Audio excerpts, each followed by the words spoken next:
بسم اللہ الرحمن الرحیم۔ میرے حضور سے گزارش ہے ان چوروں سے اس غلام کی جان چھڑائی جائے اور ان کو قید خانے میں ڈال دیا جائے تاکہ یہ دوبارہ مجھ جیسے کسی اور قسمت کے ستائے ہوئے کو تنگ نہ کر سکیں۔ فقیر انتہائی عاجزی و انکساری سے بولا۔ یہ کہتے ہوئے اس کی آنکھوں میں آنسو آ گئے تھے۔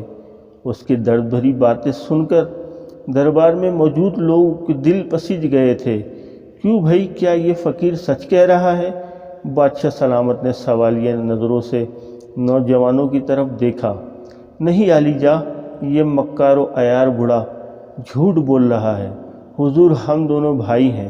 تلاش روزگار نے ہمیں وطن سے بے وطن کر دیا اور ہم روزی کمانے کے لیے آپ کے ملک میں آ گئے۔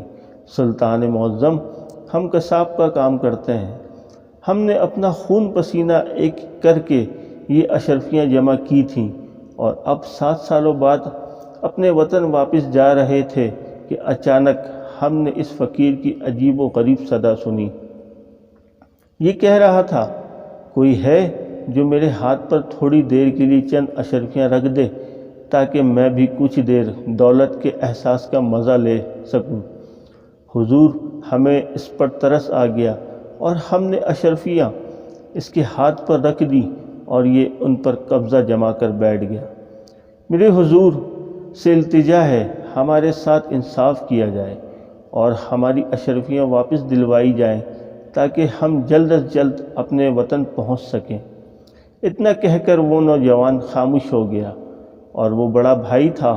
تمام معاملہ سن کر بادشاہ سلامت گہری سوچ میں پڑ گئے۔ وہ بہت ہی انصاف پسند اور عقل مند بادشاہ تھے، لیکن عجیب و غریب ان کی سمجھ میں نہیں آ رہا تھا۔ اچانک انہیں ایک خیال آیا، ایک برتن میں گرم پانی لایا جائے۔ اچانک دربار میں بادشاہ سلامت کے بارواب اور پرجلال آواز گونجی۔ یہ سن کر دونوں بھائی تھر تھر کانپنے لگے۔ وہ سمجھے شاید بادشاہ سلامت کو فقیر کی بات پر یقین آ گیا ہے اور وہ ان دونوں لٹیرے خیال کر کے سزا دے رہے ہیں۔ کچھ ہی دیر بعد خادم ایک بڑے سے برتن میں کھولتا ہوا گرم پانی لے آیا۔ فقیر، تمام اشرفیاں اس گرم پانی میں ڈال دوں؟ بادشاہ سلامت بولے۔ فقیر نے حسرت سے ایک نظر بادشاہ سلامت کی طرف دیکھا اور وہ اشرفیاں پانی میں ڈال دیا۔ دربار میں موجود تمام لوگ تعجب سے بادشاہ سلامت کی طرف دیکھ رہے تھے کہ آخر وہ کرنا کیا چاہتے ہیں۔ بادشاہ سلامت اپنے تخت سے اٹھے اور پانی کے برتن کے پاس آ گئے۔ کافی دیر وہ بغور پانی کو دیکھتے رہے۔ یہ فقیر جھوٹا اور مکار ہے۔ یہ اشرفیاں اس کی نہیں ہیں بلکہ ان 2 اجنبی مسافر کی ہے۔ یہ دھوکے باز فقیر کو لے جا کر قید میں ڈال دو اور اشرفیاں ان دونوں بھائیوں کے حوالے کر دو۔ بادشاہ سلامت نے فیصلہ سناتے ہوئے کہا۔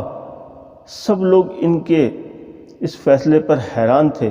آخر ان کو کیسے پتہ چلا فقیر جھوٹا اور دونوں بھائی سچے ہیں؟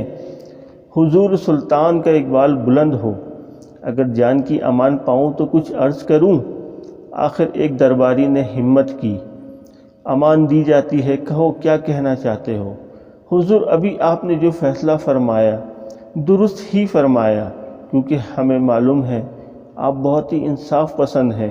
ناانصافی تو آپ کر ہی نہیں سکتے۔ علی جاں، آپ کا یہ فیصلہ کچھ سمجھ میں نہیں آیا۔ آپ نے یہ فیصلہ کیسے کر لیا؟ درباری بولا، یہ فیصلہ میں نے نہیں، دراصل گرم پانی نے کیا۔ پانی نے؟ بھلا وہ کیسے؟ سب نے حسرت سے بادشاہ سلامت کی طرف دیکھا۔ جی ہاں، پانی نے۔ وہ اس طرح کہ ان دونوں بھائیوں کو کہنا تھا یہ قصاب کا کام کرتے ہیں، گوشت کاٹتے بیچتے ہیں، تو عام طور پر قصابوں کے ہاتھوں سے گوشت کے ذرات اشرفیوں پہ لگ جاتے ہیں۔ جب میں نے اشرفیاں پانی میں ڈالیں تو گوشت کے ذرات گرم پانی کی وجہ سے الگ ہو کر اوپر تیرنے لگے۔ بس میں نے اندازہ لگا لیا یہ بھکاری جھوٹ بول رہا ہے اور یہ دونوں بھائی سچ ہیں۔ بادشاہ سلامت بولتے چلے گئے جبکہ دربار میں موجود لوگ محبت اور عقیدت سے اپنے عقل مند بادشاہ کو دیکھتے رہے اور ان کی اجنبی مسافروں کے دلوں سے بادشاہ سلامت کے لیے دعائیں نکل رہی تھیں۔ شکریہ۔